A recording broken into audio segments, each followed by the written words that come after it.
30 तारीख की रात को एक हत्या की सूचना हमें मिली थी, जिसमें हमें पता चला कि अनीता देवी नामक महिला की हत्या की गई है काफ़ी निर्मम तरीके से।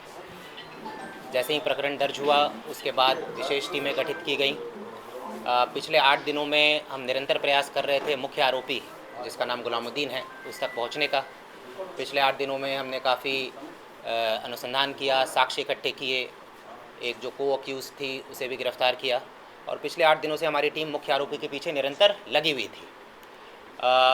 Additional DCP west Nishant Bhardwaj के सुपरविजन में एसएचओ बोरानाडा, एसएचओ बासनी, इनके निर्देशन में करीब 20 लोगों की टीम, ये जो मुख्य आरोपी है गुलामुद्दीन, इसके पीछे पिछले 7 दिनों से लगी थी। ये बहुत ही शातिर किस्म का अपराधी है। ये यहाँ से पहले गुजरात गया, वहाँ से फिर महाराष्ट्र गया, निरंतर हमारी टीम इसके पीछे लगी हुई थी और पिछले 8 दिनों के अथक प्रयास के बाद मैं कह सकता हूँ कि दिन रात एक करने के बाद जो यहाँ भी हमारी टीम थी, जो टेक्निकल टीम थी, साइबर सेल की टीम थी, उन लोगों ने भी दिन रात प्रयास किया और जो हमारी फील्ड में जो टीम थी उन लोगों ने भी दिन रात प्रयास किया और इस अथक प्रयास के बाद फाइनली हम जो मुख्य आरोपी है इसको हमने दस्तयाब कर लिया है। अब इससे पूछताछ किया जाएगा और किस तरीके से घटना हुई, क्या हुआ, ये सारी चीज़ों का खुलासा अगले कुछ दिनों में हम करेंगे।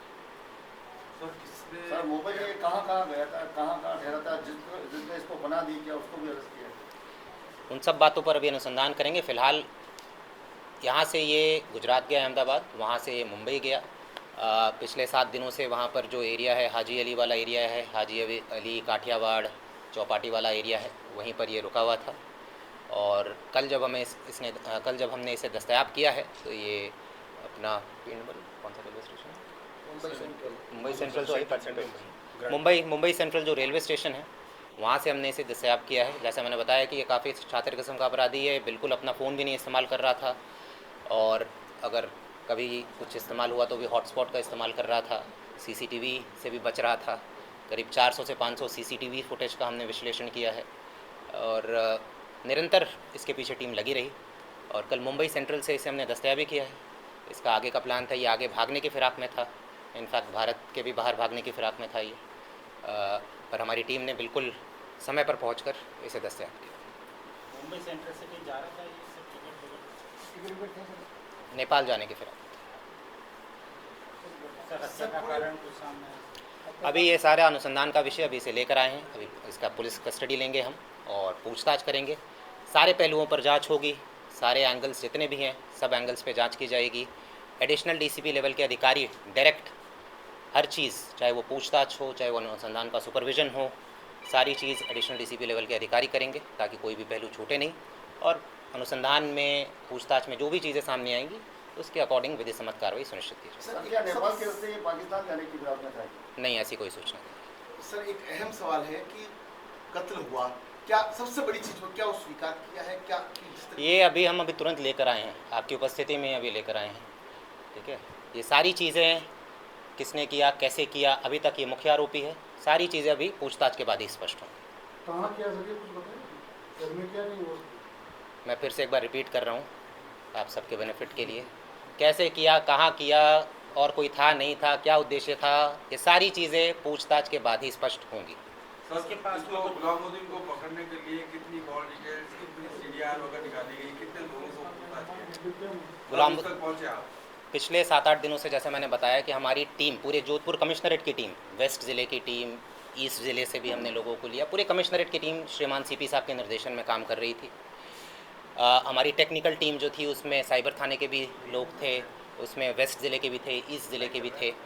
करीब मेरे ख्याल से 400 से 500 सीडीआर हमने विश्लेषण किया होगा।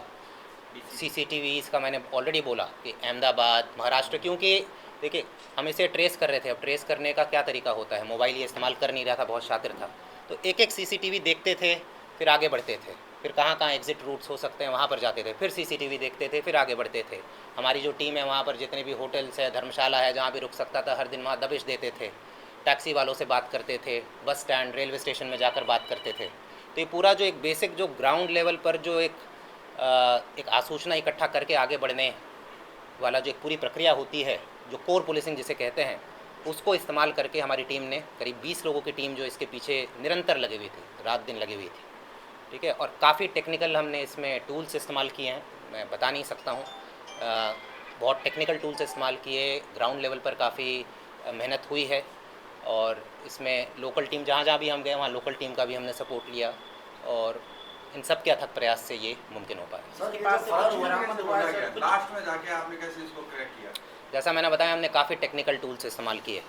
अब मैं अभी बता नहीं सकता हूँ कि क्या क्या इस्तेमाल किया, बट वो बिल्कुल मतलब कि आप कह सकते हैं कि जो स्टेट ऑफ द आर्ट जो टेक्निकल टूल्स होता है जिस हद तक भी जा सकते हैं हमने सब वो इस्तेमाल किया, क्योंकि जैसा मैंने बताया कि ये काफ़ी शातिर है, इसका पहले का भी आपराधिक रिकॉर्ड रहा है, जहर खुरानी वाली घटनाएं इसने की है, पहले भी ऐसी वारदातें की है कि जहर खिलाकर नशीला पदार्थ मिलाकर इस तरह की वारदातें की है, तो इसे पता है कि पुलिस से कैसे बचना है।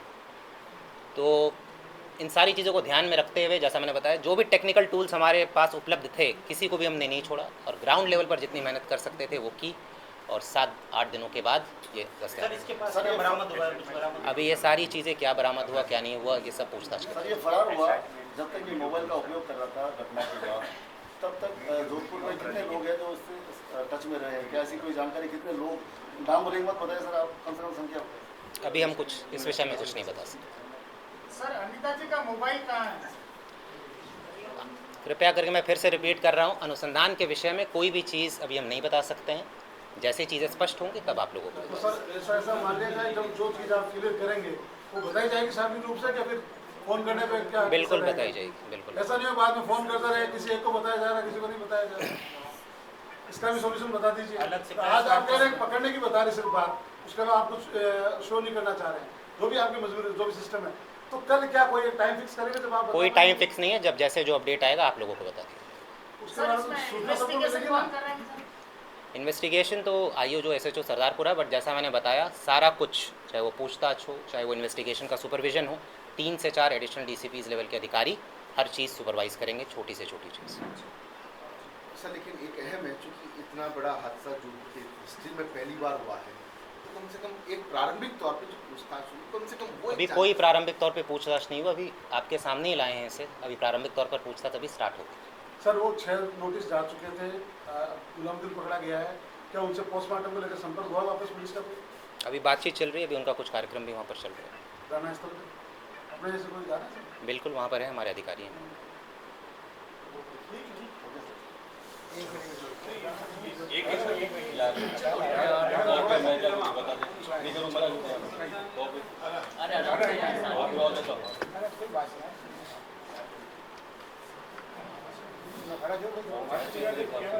कोई खड़ा नहीं है।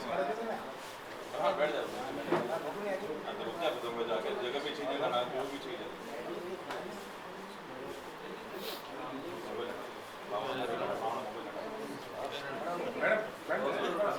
थोड़ा इसको तो आगे करो। हाँ ये बात